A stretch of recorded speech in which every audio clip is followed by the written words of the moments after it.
There we are. So we recorded all that. So Ben, lots of news this week. We talked about last week. We talked about the fact that they had to get from the 90-man roster down to the 50. And as I looked at it, I said there would be blood running in the NFL streets. And yet again, I'm a guy who got cut. I don't know if you ever got cut from a team. Anywho, I'm a guy that did get cut from a team, and it was, you had a couple of heartbreaking moments when you're a kid, like when my dog died. You know what I mean? It was like, oh, my dog. You cried, Then I got cut from the team, and it was that type of pain. That was a painful situation for me. And so I have a lot of empathy for all of those guys, right? But on top of all of those cuts now, guys are getting historic contracts. Yes. Which to me has to make the cuts even more painful when they're giving out $100 million with 60 to 80,000 guaranteed, and I can't make the squad. It's tough, but I mean, I don't know if they're really thinking so much about the guys that's making all the top money because they know that they don't have top money talent. They're just trying to get a job so they can show themselves and perhaps maybe one day be considered an elite talent and make that kind of money. But these guys that are making this money, it's really incredible. Khalil Mack going to the Bears. I watched some John Gruden interviews, and he went through all the prerequisite talk about, we didn't want to lose him, and we tried so hard to keep him, and we worked so hard on this thing. But the bottom line is that they were more interested in what the Bears offered them than they were in paying him what he thought he was worth. The Bears paid him what he thought he was worth, and the Raiders just didn't want to do it. So to me, that one was pretty simple. The Bears paid him what they thought he was worth and gave away some valuable add-ons to get his service. Yes, they did. Their total cost, you look at 2 first-round draft picks. Mm-hmm. I mean, that's that's a lot. And it never seemed like the Raiders and Khalil Mack really tried. It just, they didn't have that communication. Something was going on. I think that there was an ego battle, and Gruden wasn't having it. That was one of the funny things I heard somebody say. Gruden said, it's going to be hard to say goodbye. And somebody said, yeah, how hard could it be? You never said hello. You see what I'm saying? So yeah, that was an amazing thing. And the Donaldson contract set him up perfectly. Yeah, it set him up perfectly. I mean, they paid Donaldson how much money? I don't have numbers in front of me. The big thing about these contracts, though, and we talked about this during the week, the really big thing to me is not the astronomical money, because the salary cap continues to go up and the owners continue to get richer. Okay? What's astonishing to me is the amount of money that's being guaranteed. That's crazy. We're not young guys. We've been around for a little while. We remember when a guaranteed contract in the NFL was not even a thought, let alone the owners rolling on the floor laughing. Okay, and now they're throwing out guaranteed money like it's crazy. So that's something that I've really been looking at lately. The NFL's history is like a history of high peril sports. It's like Absolutely. Nothing. You could be 1 minute you're great, next minute you broke your this and that, and you're out. You're done. Right. Especially before they had the medical capability to bring you out. So those contracts were like, oh, you're out. Okay, next. Yeah. So that's a tough business. But I wrote something about this on the Sterling Net Point rankings, where I talked about the upcoming contract for Aaron Rodgers. Yeah. And I'm looking at, let's just use Kirk Cousins as a relative point, because he had the only 100% guaranteed contract, and that was for $84 million. Yes. I mean, if you give Kirk Cousins $84 million guaranteed, fully fully, that's 100% guaranteed, what do you give Aaron Rodgers? That was my question. I mean, really, what do you give Aaron Rodgers? So, that G word, is big in today's time. Absolutely. So we're getting ready to head into the beginning of the season. Let's pull up and look at the schedule for the up and coming season and talk a little bit about what's about to happen, because it's about to go down, baby. This is really looking like it's going to be big time in terms of the season. And let's move this to the side. And so here we go. We have, there we go. Wait a minute, this is last year. Why do I have the playoffs up here? But we did a better job. Oh, I think we were going to do the correlation with the net points as far as the playoff teams and how they were ranked. Yeah, we were going to do points. that. Take our word for it. We were almost right on the money. We were. It was an amazing thing. And so what we're going to look at now is the beginning of the new season. And this season kicks off with the Eagles. Am I correct? Yeah. First game of the season, opening night, is actually tomorrow night, Thursday, September 6th, 8:20 p.m. The Atlanta Falcons are coming in to Lincoln Financial. Now, the Eagles knocked the Falcons out last year, correct? Correct. Who do you think right now is the better team? Well, that's a good question. That's a good question. I hadn't given that much thought, to tell you the truth. I've kind of been looking at all the teams, and I have been consumed with fantasy football for the last 5 days. But right off the top of the head, I don't want to actually say what team I think is better, but I do believe the Atlanta Falcons will come in here and get a win. A lot of people are going to say, Ben, we know you're not an Eagles fan. Ben, we know. That's not why I'm saying that. I really believe that the Falcons have the weapons to get it done, and the Eagles are missing some key people now. Well, I won't continue with that. Let's just say I have this marked down as one of the key games of the weekend. The reason for that, not only is it a playoff match rematch, but also because the Eagles are going to unfurl their Super Bowl banner, and it's going to be a lot of hoopla and all that, a lot of hype. We'll see if they can use that hype, carry it into the game and get the win, or if some of these deficiencies that they've had, like missing Bradham and missing Wentz, and trying to figure out how the running back committee is going to go, drags them down a little bit. But that's kind of the way I see that. We talked about the season now, 16 games. Yes. And quarters. And the first quarter we called the second preseason, because most of these teams, and I know it stood out with Goff. Goff, I don't think, played a minute in the preseason. I don't think so. Maybe a series and one. That's about it. I mean, really, Yeah. as minimal as you can get. Yeah. And then, so now everybody's talking about playing like with all the parts together again. Right.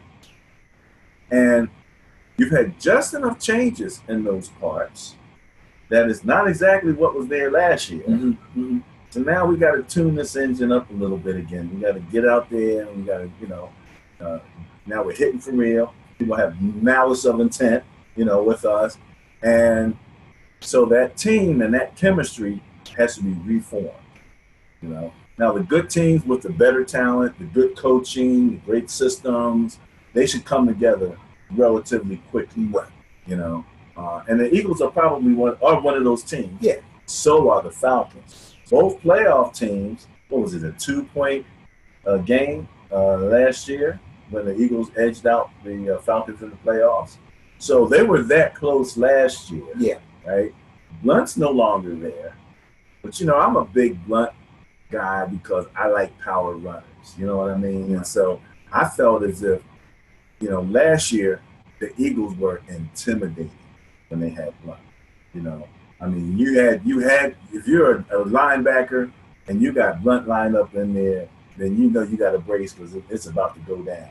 You kind of feel a little bit about Ajayi, but I don't see Ajayi as being that guy who has any intimidation to him other than he's skilled. You know what I mean, and he has size. Right. So yeah, you got to respect him, but I just felt Blunt was an intimidator, and to me, that psychological factor in football is so important.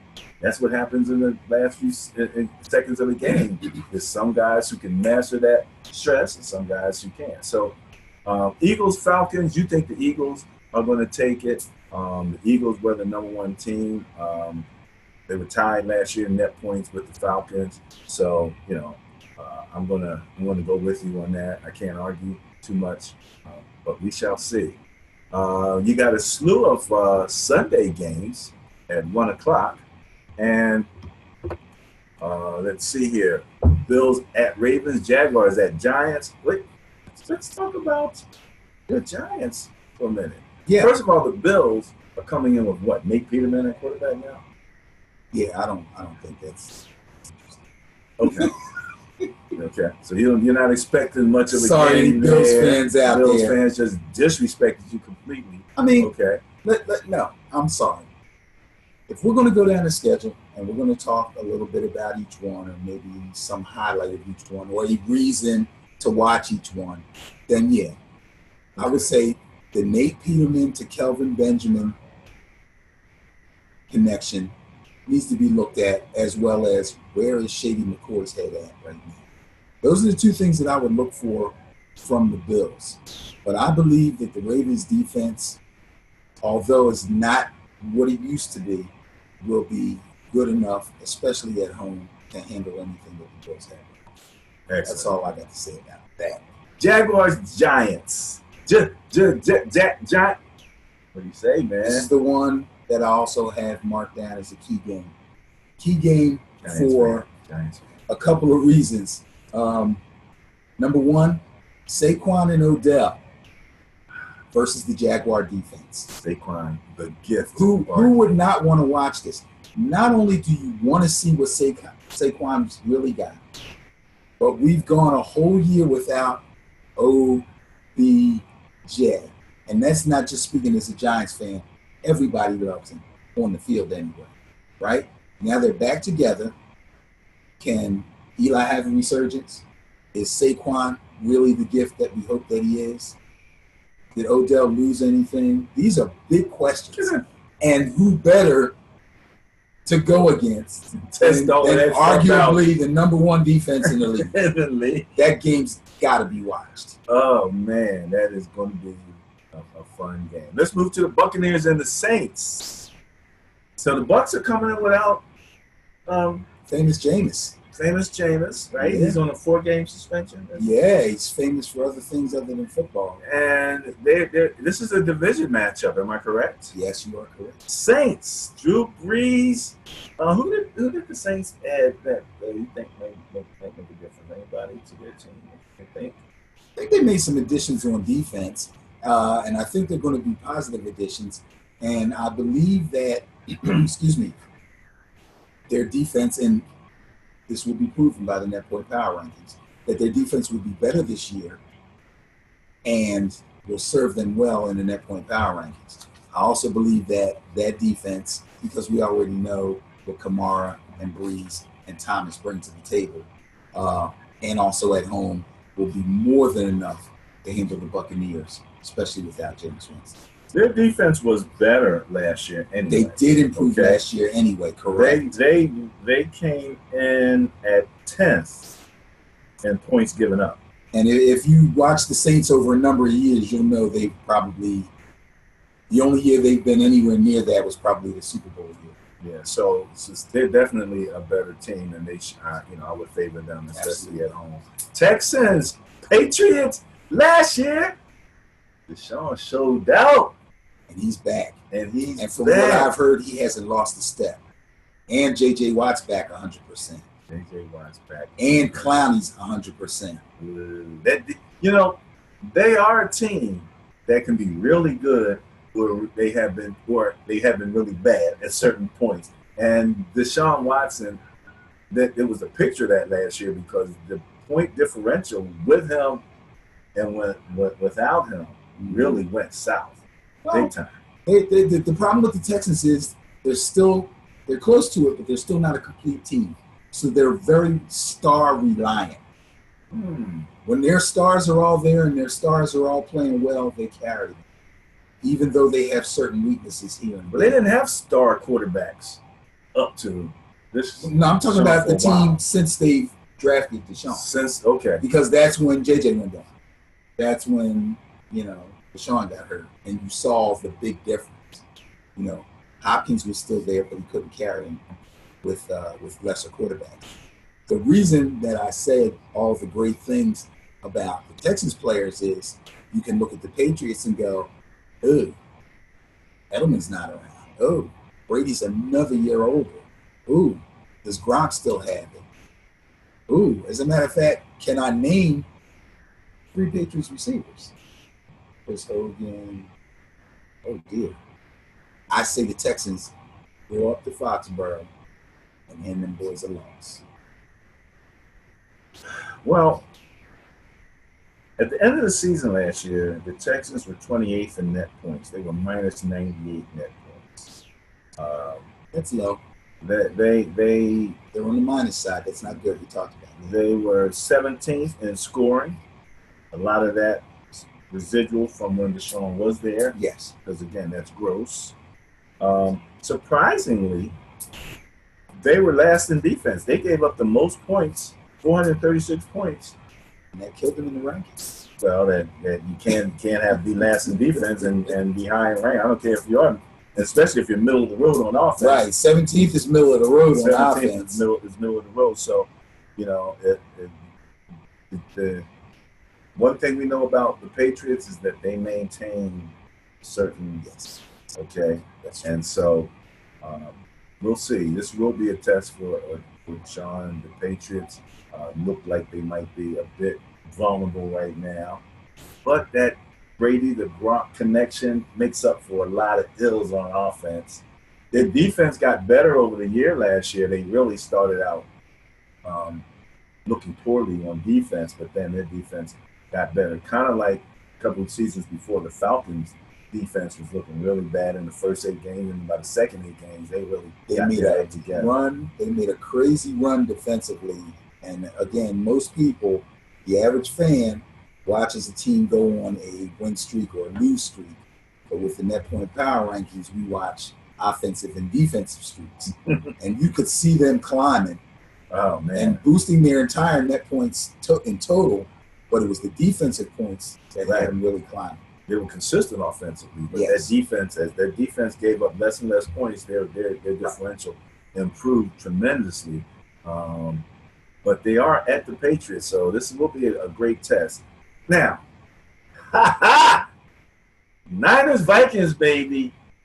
Kirk Cousins, $84 million guaranteed. Jimmy G. He's going to wear that all year. He's just going to change his number to 84 with a big dollar sign. Jimmy G got a bigger top number, like $134 million, but only like 40-some million guaranteed. This guaranteed money's out of hand. But as far as the game is concerned, I'm going to go back on my word because I've been giving the 49ers a lot of love. And I said I wasn't going to do it for reasons that will remain untalked about. However, I really like the Niners this year. I really think they're going to pull off some stuff in their division. This Vikings game is going to be tough. Number one, it's up there. Number two, Vikings are tough, and their defense is really tough. However, Jimmy G, I believe in you. Marquise Goodwin, I believe in you. If Pierre Garçon has anything left in the tank, and Alfred Morris still has some legs left, that might be one of the better games of the week to watch. I'm not going to call a winner, That's going to be one hell of a game.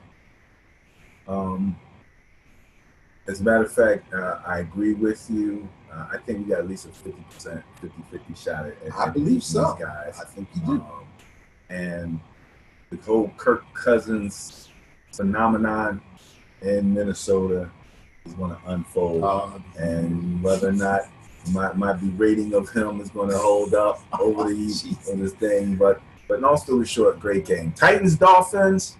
Nothing to see here, folks. Titans. Move along.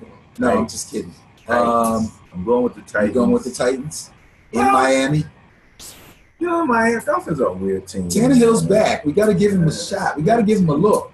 Yeah, he's back. That's true. He wasn't terrible when he was healthy. And your running tandem has been broken up in Tennessee, and now Henry's the man, right? Derrick Henry should be the number one back, clearly. They did bring in Deion Lewis from the Patriots, but I don't see him putting too big of a dent in Henry's production. So it'll be interesting to see how he does. Yes. Bengals, Colts. Two phenomenon that we talked about a lot in past years. One, your rant on why the Bengals still have the same coach that they've had, how that coach keeps his job. And then two, Andrew Luck is actually throwing a real NFL football. We waited forever as we went through this whole Andrew Luck rehabilitation thing. And I kept noticing that every time they reported on how he was doing, they never mentioned him picking up a football and throwing it. And then I started to really pay attention to that, and they actually began to say, obviously because people were asking, has he thrown yet? No, he has not thrown yet. He has not thrown yet. He has not thrown yet. And then, lo and behold, that glorified day came when they said, yes, he threw some passes today with a high school football. And I was like, then he moved up to an NCAA ball. So anyway, here we are at the present. Andrew Luck's looking good. Took some hits in the preseason. We'll see if he can get back on his Hall of Fame trajectory that some people had him in. He was in a preseason game, and he started running. Yeah. And he didn't slide. No. And he took some I didn't hits. say he was smart. I'm like, dude, what are you doing? He went to Stanford. That doesn't really. What are you doing, man? You going head first, and there are like 2 or 3 defenders there, you know? Anywho, Le'Veon Bell, we showed. Did he report that? No. Remember I showed you? Did I show you this? I don't know. Let's see if we can share this on Twitter. There was a quote on Twitter that I shared on Ben and Barry Football, and Russ Tucker says from a Ross Tucker. Yeah, I like Ross Tucker. He's pretty good. Okay. Good stuff. From a strictly business perspective, Le'Veon Bell smart to show up Friday or Saturday, so he still gets his $855,000. But the Steelers don't play him on Sunday, so he doesn't have to play. And I'm like, makes good business sense, but I can't imagine how his teammates would feel, especially if they lost to the Browns. P.S. Don't sleep on the Browns. So my thought on that is, first of all, it's Wednesday. So if he showed up today or tomorrow, he could actually practice once or twice or 3 times. And then they could decide if they wanted to start him or not. He comes in Saturday, they're not going to start him. Right. But he gets paid. That's what my man That's the business move. Here. That's the business move. So, yeah, if he's smart, he does that. I think his teammates are probably thinking, I mean, how much is he going to give us anyway? At this point, it's freaking Wednesday. So I don't know that they would be that upset. Like he wasn't going to play upset, anyway. Right. Basically, he wasn't going to play anyway. Well, that's probably true. Let's move forward. Well, first of all, any thoughts about the Steelers or the Browns stealing one from the Steelers? I don't know about that. I did mark that also as as a key game. The Steelers ended up 2017 in 7th place with plus 98 net points, and Cleveland ended up 2017 in 32nd or last place with minus 176 net points. They were last in offense, and they were next to last in defense.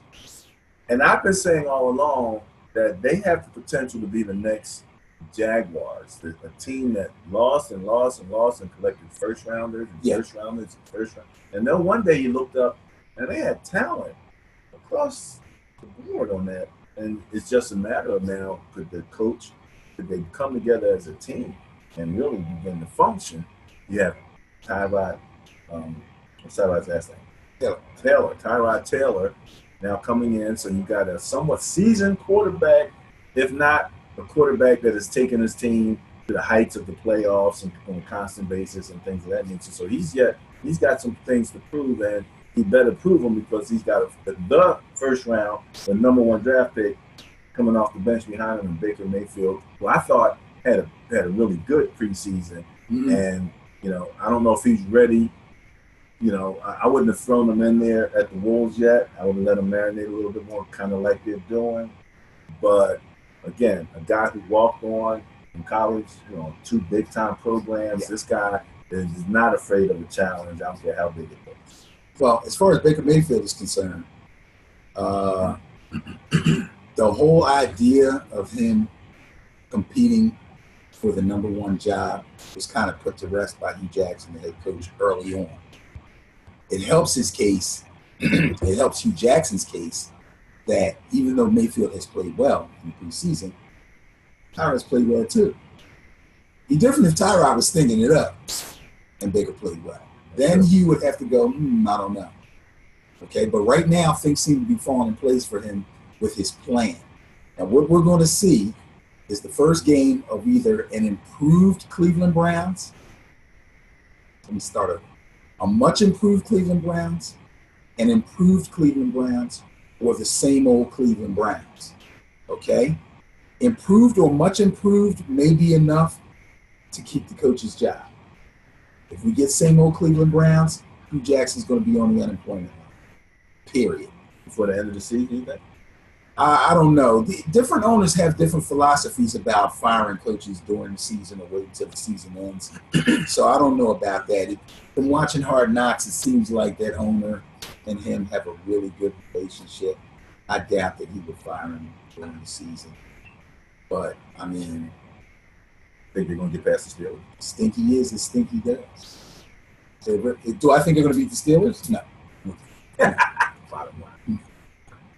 Chiefs at the Chargers. Interesting game. Yeah, you got rookie, not a rookie, second-year quarterback. Second-year quarterback, first-time starter. For the Chiefs. For the Chiefs. Big-time cannon arm. I'm sure he's going to come and show it off. And they still got Kareem Hunt, also in his second year. Led the league in rushing, I believe, last year. Against the San Diego Chargers with Phillip Rivers. Yeah, he's old. He can still throw. That little 3/4 arm thing he's got going seems to have preserved his arm. Some people are touting the Chargers to be a real threat in the AFC to possibly contend for the Super Bowl. But it's not going to be because of Phillip Rivers. Again, and this is a prediction on my part, we can check the rankings and see if it backs us up. But I believe the Chargers are going to have a much improved defense this year. I believe they made a nice defensive run last year, not as good as some other teams maybe, but I believe they'll be improved on defense this year, and they're going to make a run. Not to mention that the AFC is kind of not like the NBA West, if you know what I mean. Well, interesting here. Chargers ended up week 17 in 9th place with plus 83 net points. So they were top 10 overall. They were top 10. They were 13th on offense with 355 points scored. And relative to the number 1 offense, which was the Rams, who put up 478. So that's just giving you some perspective. in terms of defensively. defense. And defensively, they were third. That's what I'm talking about. They only gave up 272. That's what I'm talking about. And even more so, they were third in turnover differential. Oh, 12-3. These net point power rankings are weird. I did my assessment of the Chargers off my heart, but the power rankings back me up.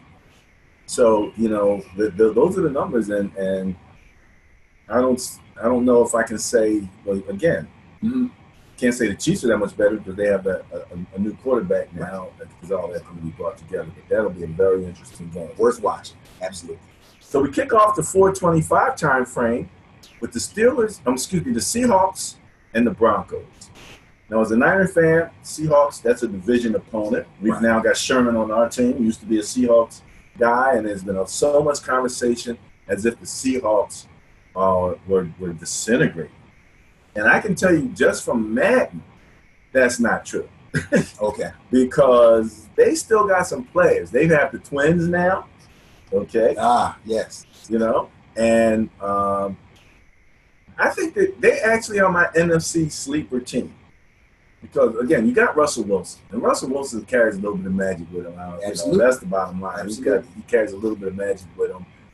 They still have some hitters left on defense. What's the situation with the safety? Was he back? He was injured? No, he was he's holding out. He was holding out. I don't think he's back. I don't think he's back. I would have to check, but I don't remember seeing any reports about him reporting to camp. He's sideline to sideline. You're talking about Cam? No. I'm talking about the other guy. The senior moment. It'll be right back. Yeah, it happens. But safety's the smaller guy for you guys know who we're talking about. And so, long story short, with him there and this Cam, what happened to him? Is he still there? He's still there. So you still have a little bit of the boom that's left. And this guy makes plays the safety makes plays all over the place. So I don't know who they would replace him with, but they're my sleeper team. I think that they'll make more noise than what people will give them credit for. Case Keenum, all right, got kicked out of Minnesota, after taking this team, to the NFC Championship. You make it sound like it's so egregious. They just kicked them to the curb.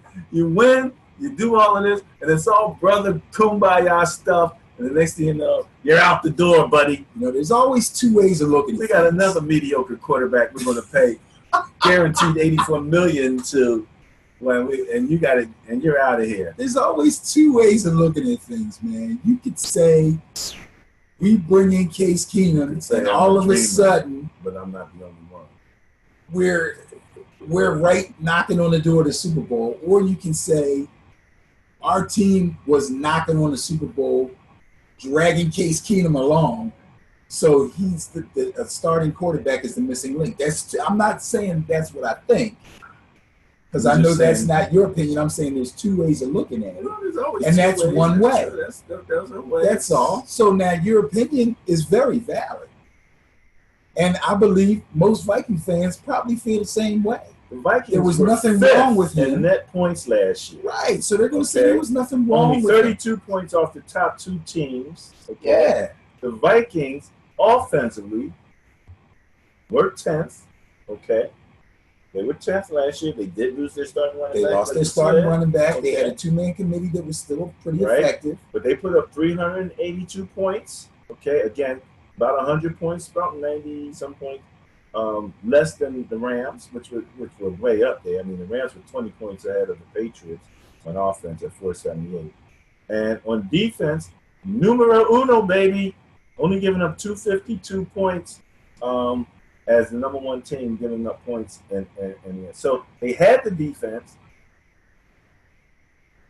They had a really good offense. So they looked at their offense and said, if I was going to give out $84 million, if I was going to say, how can we improve? Don't make it about the money, bro. Don't make it about football. Okay, if I was going to say, how are we going to really improve, I would have had to bring a quarterback in that I really thought could make a difference. Like Aaron. You know what I mean? Somebody. I'm not saying This is real contract-wise, life, and we got to but look I'm at saying, availability. when I'm looking at my scale of quarterbacks, and who's going to make that real difference to get us from what was that? 10th. 5th place overall. 10th Where you're offensively. well offensively. Because we're not arguing defense; they were 1. Okay, we'll go with it from 10th offensively, right? Right. Where you had ahead of us the Ravens, Steelers, the Lions, the Chiefs, and the Jaguars. The Jaguars with Blake Bortles, which means that you can have a quarterback that's not a super duper star and he can still be productive, which means Kirk Cousins has a shot here. However, I think that for the cohesiveness, I really was surprised they got rid of him. There you go. Cohesiveness. I like that. That's a good reason. You got to remember, availability is a big deal. If they looked at their offense and said, well, we know we got Dalvin Cook. Running backs, at least one of them will be expendable if he comes back. We love our receivers. Thielen had a great year. Diggs had a great year. Kyle Rudolph has been around. And somebody had to throw the ball. Somebody had to get the ball to their offensive line is listen, I'm saying offensive line is intact. All these things are mainstays. They're not going to make changes there. There's only one place they can really make changes to get from 10th to higher. Or we're going to be 10th again. So they went and got a quarterback who's never been that far. They went and got the best available quarterback that they felt would be better than the one that they had. The game that we're actually talking about, let's get back to wait a minute. I'll let you give your case. But you're giving the case for the Vikings. Let's go back to the Broncos. The Vikings is the team. That's who we're Case talking Keenum. about. What do you think he's going to do with the Broncos now? I think Case Keenum's going to play well for the Broncos now. Also, watch for the Broncos, Royce Freeman. I know I'm giving away fantasy advice if y'all are really paying attention. Royce Freeman, rookie running back for the Broncos, should be pretty good. I'm not saying he's going to blow up everything the first game. He did look kind of good. But the kid is nice. He looked good. A lot of their offense is going to hinge on Marius Thomas and Emmanuel Sanders, who are the starting running backs. Also, another rookie to look for in offense for them is a guy named Courtland Sutton. Nice, big wide receiver. Defensively, they should be tight. I think they'll win this one. Okay. Cowboys. Another kind of sleeper team against the Panthers. This will be a good matchup. Again, 2 quarterbacks were considered mobile, and I have my theories on mobile quarterbacks, in the NFL. The Cowboys don't seem to have that real high-powered number 1, right, receiver, right? But they got the number 1 running back right now. Okay, so that run game is going to get a lot of play, especially early on in the first quarter. And you got the Panthers here, who Panthers didn't do well. What did they do last year? They were 12th overall. Okay, 12th on offense. And I'm a little. Let me see here. Where did they wind up on defense? 11th. So they're serious middle of the road team, as far as that's concerned. I think the Panthers' problem last year was a little bit of bad luck and a lot of mistakes. I can't say anything really bad about their team itself or their players. They made some mistakes in key games, and they had some bad luck. So as far as them improving, they got a lot of guys returning. They're going to be good again. They're going to be high in the rankings again. Cowboys, like you said, they got the tier 1 running back. But receiver-wise, although I will say don't sleep on Allen Hurns, but receiver-wise, they're going to be hurt.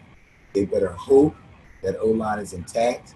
And I think the center is having some medical problems. See the guy with the autoimmune disease. Yeah. If they can get Zeke going for 100 plus every game, they're going to be hard pressed to win games. You ever had a stinger? Yes. They said this guy had constant feeling like he constantly had stingers. I can't imagine having that feeling on, like, just walking, along the street and feel like you got a stinger all of a sudden. That's I've had them, and man, that's really rough, really rough. Okay, Redskins Cardinals. We're getting ready to end this segment here. Redskins Cardinals. Again, Alex Smith now with the Redskins. The Cardinals who coming in with Brad. Oh, Sammy Sleeves. Sam Bradford. That's where he is. Sam Bradford is starting for the Cardinals until he gets hurt, which seems to be inevitable if you look at the last few seasons. Yeah, what are the Vegas odds? Like second half of the first game? I bet you they have them. I bet you they do. You can find those odds somewhere. I've always liked Alex Smith, so I don't want to say anything bad about him, but he's going to have his work cut out for him with the Redskins. Lost their rookie running back that they were really high on.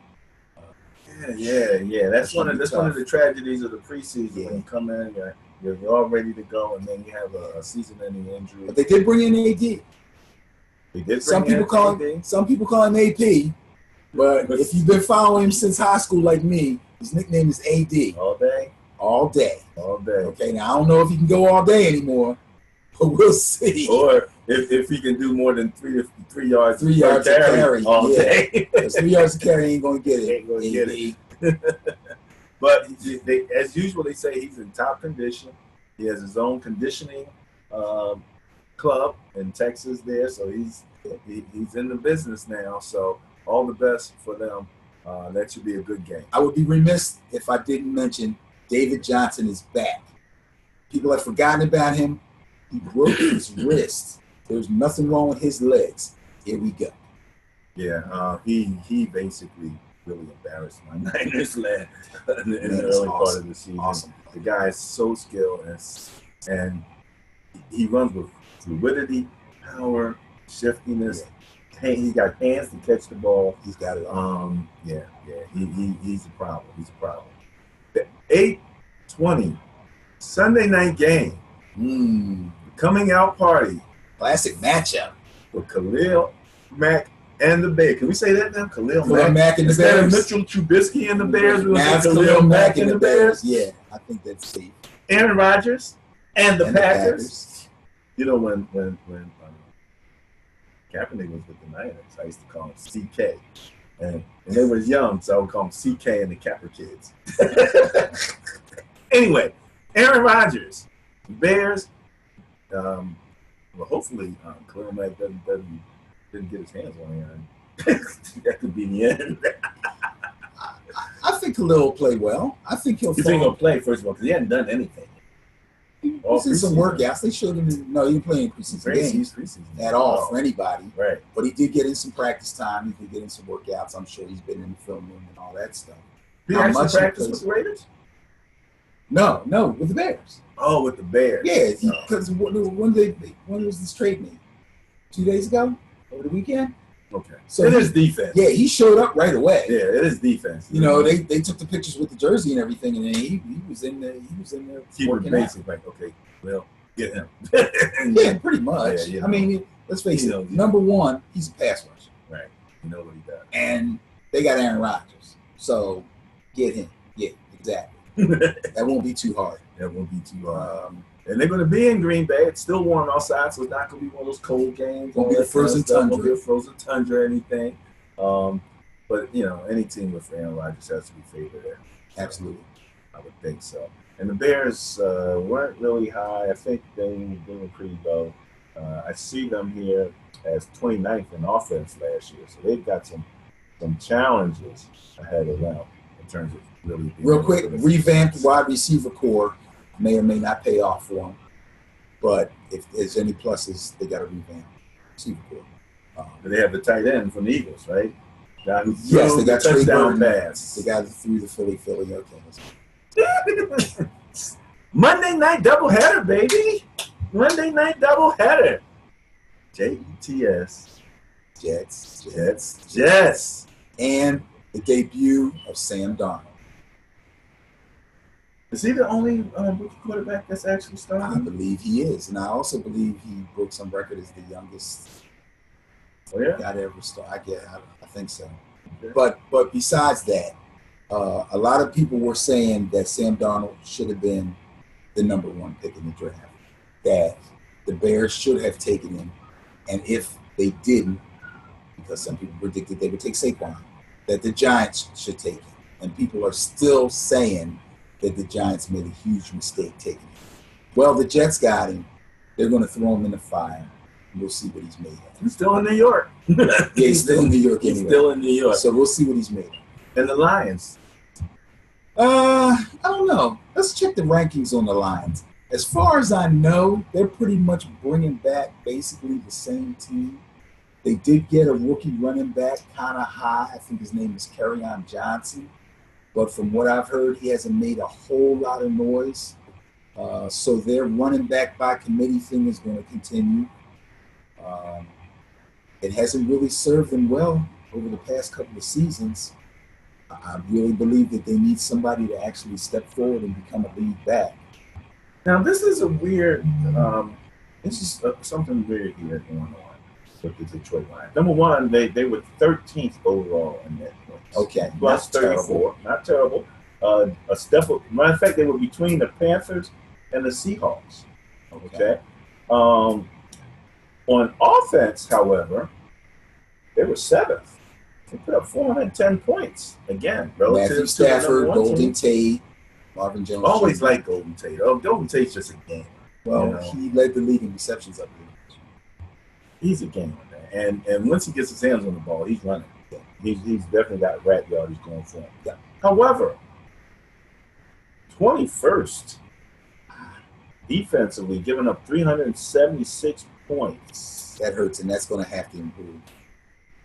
Yeah, that's that. And the reason I said weird is because they were 5th overall in turnover ratio, right after Philadelphia. You know, they had plus 10. Philly was plus 11. So, you know, their defense was getting turnovers. Yeah, The offense was scoring off of them, but they weren't stopping. They're still giving up too many points. Right. So the offense was the big recipient of the turnover success, which makes sense. Yeah, they're going to have to get it keep together. teams out of the end zone. That's what they're going to do. Last but not least, we're in California. The Rams at the Raiders. Gruden gets his debut on Monday Night Football. Of course. Final game. Oh my Lord. How many years did he do Monday Night Football? What a hot dog. He's a Monday Night Football mainstay. This makes sense. He said, "What a hot dog." I'm sure he didn't ask for it. You sure? No, I'm not sure. When you think about it. I still holds a lot of weight with the networks. The networks love him. The networks love him.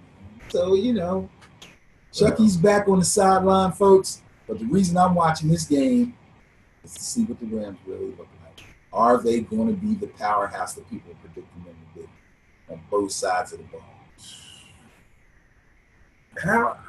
I don't. Well, we talked a little bit. We didn't have a chance to look into it, and apparently there's been some rankings of O-lines. The Eagles had at number one O-line. Mm-hmm. I don't know where the Rams O-line fits in right now, but that D-line looks to be ridiculous at this particular. You know, Sue, Donaldson, Aaron Donald. Aaron Donald. Just them two alone. Just those two. And they're on the interior. We're not even talking about the DMs. They're both interior line. You could run a 2-6. Okay, now you're tripping, but I know where you're going. I know where you're going with that. He's not serious, folks, but understand what he's trying to say about the power of these two dudes, man. They made big time moves to shore up their corners and their secondary. See if it pays off. Let's see if it pays off, man. So look, that wraps up the upcoming season of games. We're going to talk about the results of those games in the next season and next week's segment. But we're going to just about get ready to close out this segment. First question is, Ben, yes, any rants? Do I have any rants? I'm pretty sure I do, but I've been so consumed again with fantasy. There's my rant. People out there that play fantasy football, let me give you a little suggestion. Number one, if you never played fantasy football before and you want to get into it, or you're not quite sure exactly how it works, do it online with people you don't know. Don't get in a league with your friends, okay? Because number one, you're gonna mess up the draft. Number two, friends. Wait a minute. It's like, don't do business with your family. Because number one, they're gonna screw you. And the guys that have been playing fantasy are gonna clown you all season, and they're gonna rape you when it comes to making trades. Okay? Do yourself a favor. Do some mock drafts early on before the season starts. Get an online team and play online so that you can work on your game. Fantasy football takes work. And the number one prerequisite for doing well in fantasy football is knowing the NFL and knowing the players. Okay? You can't just go with the guys that your friends talk about. You can't just go with the guys that are on your favorite team. You can't just go with star power. It takes more than that to win at fantasy football. That's my rant. Stop messing up my drafts. Okay, so your season hasn't kicked off yet in fantasy, but relative to my side with Madden, okay, I'm just getting to the point now. I said I was going to report on my advancement. Yeah. So I'm going to go online. I've actually had my first game. I've had my first win online. But your season has begun, and you won game one. Is that what you're telling me? My online endeavors have started, and I won game one. Very good. Okay. I'm also going to do a franchise season. So I haven't started the franchise season just yet because I was trying to wait for the final depth charts to be. Okay. Before the franchise season is the one you play the computer. Right. So you're kind of playing within the computer. You start a season. You got all the teams. Everybody starts out kind of where they are right now. But someone was missing it, and I think it was Alfred Morris. I don't know why it hadn't been updated into the franchise because I was playing with him exhibition-wise. Okay. And I'm actually, as much as I talked about how glad I was to have Morris, and I really am. But I'm actually toying with starting Breida and having Morrison back him up. Tell you what, they both shot up the fantasy rankings. I looked at fantasy rankings one day before McKinnon was out for the season, and I had to really scroll down to find them. Next day I get on, they're up at the top. I'm like, whoa. Right. I can see that. And so, the way I do the team and the way I put my playbook together, I'm really liking Breida maybe as a starter. But I'm glad to have him. Okay? Yeah. And as I get my skills better, that'll get better. Right. In terms of my rant, let me share this picture with you. There we go. Is this really a rant? Well, I'm going to call it a rant. What I'm showing you here is my sneaker. Because I posted my sneaker. That's your actual foot. That's my actual foot. And I posted my sneaker as a support for Nike, who put Colin Kaepernick on as their face of their promotion. And had people burning their Nikes in the streets because of this. And so what I'd like to do is, in my rant, I'm going to back up how I feel with a little bit of help here. So here we have Wes Clark. Now, if you don't know who Wes Clark is, I'll tell you in a quick second. But as you can see, I took this straight off of Twitter where General Clark said, "I don't see kneeling as disrespect for our armed forces or veterans. It is a statement about the discrimination, prejudices, and injustices that still age American society. At Nike and at Kaepernick, 7 are on the right side of history, #take a knee." And I'm like, holy mackerel, who said that? Well, the guy that said that, again, I said he was a general. I don't know if I can read this, but this is a West Point graduate. This is a guy who was a valedictorian of the class of 1966 at West Point, a Rhodes Scholar, and Later graduated from the Command and General Staff College with a master's degree in military science, spent 34 years in the U.S. Army, received many military decorations, several honorary knighthoods, Wow. and the Presidential Medal of Freedom. So if this guy gets it, for those guys who say you're disrespecting the flag, you're disrespecting the military, you're disrespecting our country, no, you're just not recognizing the reality that this is freedom of speech and that we have a problem in America that we need to deal with. And so this is, what I shared on the Sterling Net Point Power Rankings and on Ben and Barry on football. So yes, the reason that Colin took a knee were real. What's going on out here in the streets and with the shooting of unarmed black men. As a matter of fact, police officer just got convicted of that recently. Here in Philadelphia. Right here in the city of brotherly love and sisterly affection. And so,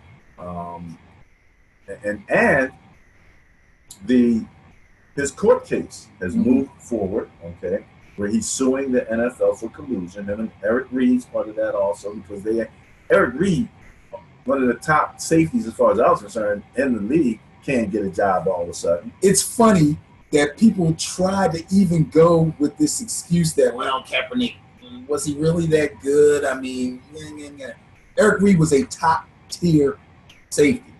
Top-tier safety. A hitter. Top-tier safety. Should have had a job, should have never lost his job, should still have a job right now. And there's no argument.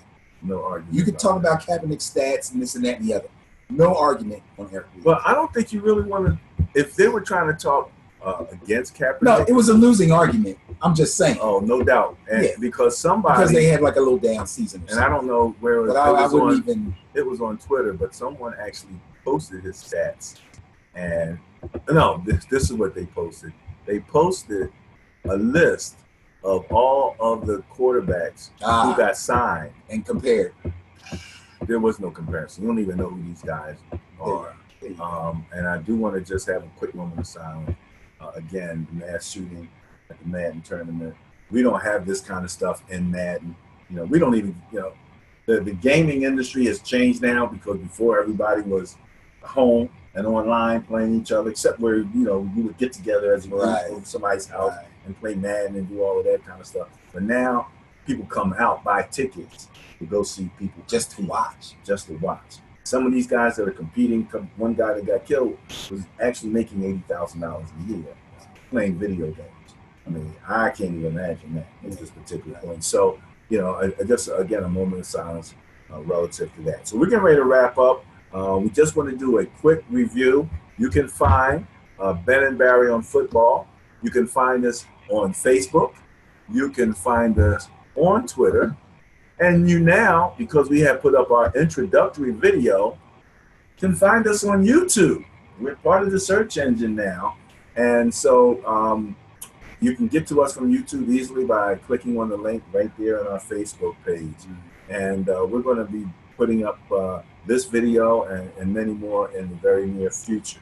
So other than that, the Sterling Net Point Power Rankings, again, you can find us on Facebook. I have not done a Twitter page or a YouTube page for the Sterling Net Point Power Rankings, but we're getting there.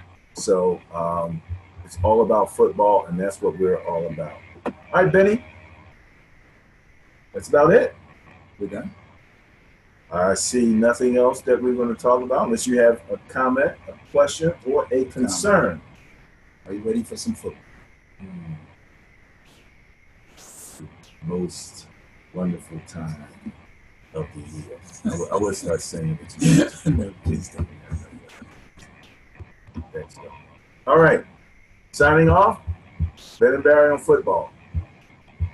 Have a great one. Go Noles. You got that in there.